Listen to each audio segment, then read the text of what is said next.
बिस्मिल्लाहिर्रहमानिर्रहीम। Hello and अस्सलाम वालेकुम। मैं हूँ हिना अजमीन, तो वेलकम करती हूँ आपको अपने चैनल पर और साथ में आपका शुक्रिया अदा करती हूँ क्योंकि आपने अपना कीमती वक्त निकाला मेरे वीडियो को देखने के लिए। खतीजा शाह की नज़रबंदी का मामला। लाहौर हाई कोर्ट ने खतीजा शाह की नज़रबंदी के खिलाफ दायर दरख्वास्त समाअत के लिए मुकर्रर कर दी। लाहौर हाई कोर्ट ने मारूफ फैशन डिज़ाइनर खतीजा शाह की नज़रबंदी के खिलाफ दरख्वास्त दायर इस समाअत के लिए मुकर्रर कर दी। जस्टिस शहराम सरवर चौधरी आज इस दरख्वास्त पर समाअत करेंगे। दरख्वास्त में डिप्टी कमिश्नर लाहौर समेत दीगर को फ्रीक बनाया गया है। खतीजा शाह के नज़रबंदी को शौहर जहांजेब अमीन ने लाहौर हाई कोर्ट में चैलेंज किया था। दरख्वास्त में मौक़िफ़ इख्तियार किया गया कि खतीजा शाह की नज़रबंदी बदनीयती पर मुबनी है।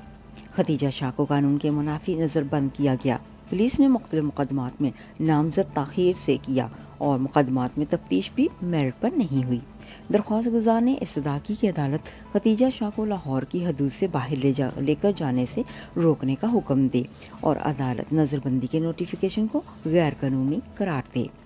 खतीजा शाह को 30 दिन के बाद नज़रबंद करने के अहकाम जारी किए गए थे।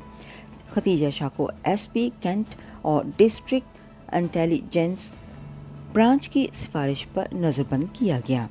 नज़रबंदी के नोटिफिकेशन में कहा गया कि खतीजा शाह 9 मई को पुरतशद्दुद कार्रवाइयों में शरीक रहीं। खतीजा शाह के खिलाफ मवाद का जायजा लिया गया है।